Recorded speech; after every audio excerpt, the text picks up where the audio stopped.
Hoje nós vamos falar de um futuro perfeito. Future Perfect. Poucos chegam nesse assunto. O modo Perfect, ele pega uma informação a partir do seu ponto de referência no tempo e joga para o passado. Ou, de um passado anterior, conecta com o seu ponto de referência. Se eu estou falando de Present Perfect, conecta com agora. Se eu estou falando de Past Perfect, conecta com um ponto de referência do passado que você já mencionou. Agora, se eu estou falando do Future Perfect, a situação fica um pouco mais complicada.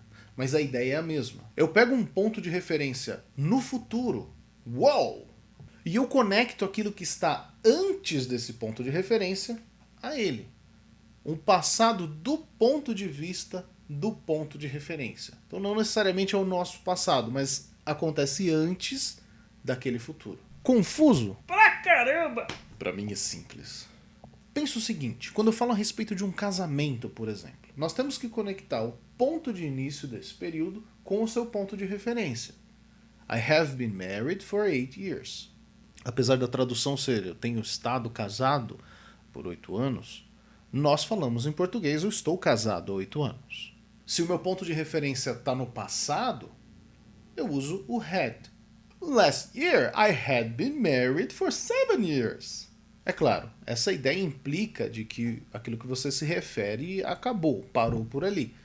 Mas gramaticalmente é assim que funciona. Você pega um ponto e joga até o ponto de referência.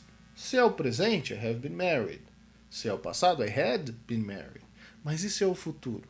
Next year, I will have been married for 9 years.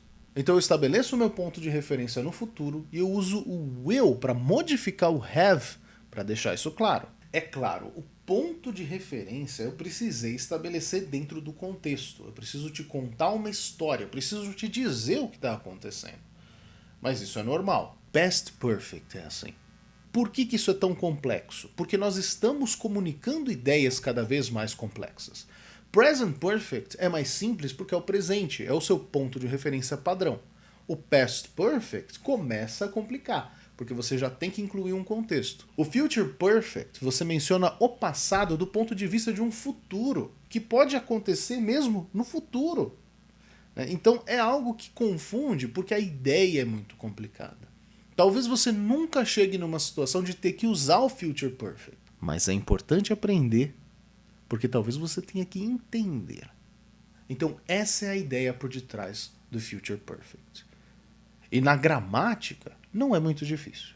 A questão toda é, o have estabelece que é o perfect, e eu ainda preciso do verbo conjugado no particípio passado.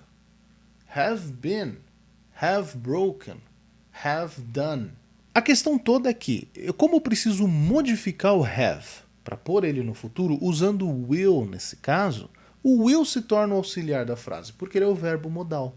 E é ele que eu vou usar para fazer perguntas, negações e etc. Inclusive, como é ele que está regendo a frase, eu não preciso conjugar o have. He will have done. Eu não preciso usar o has nesse caso, porque o will não muda e o will que está regendo a frase ali com a conjugação. Então, repetindo o exemplo que a gente viu, se eu for fazer uma pergunta, will you have been married for 9 years next year? I won't have finished this book by tomorrow. It is too long. É claro, a complexidade desse assunto faz com que ele seja difícil de entender. O mais importante é que você entenda o conceito e que você explore esse conceito com alguns exercícios que vão ficar na descrição do vídeo. Mas se você ainda precisa daquele empurrãozinho no inglês, entre em contato conosco. Marca sua aula experimental gratuita. Vem realizar o seu sonho de falar inglês aqui na Trust.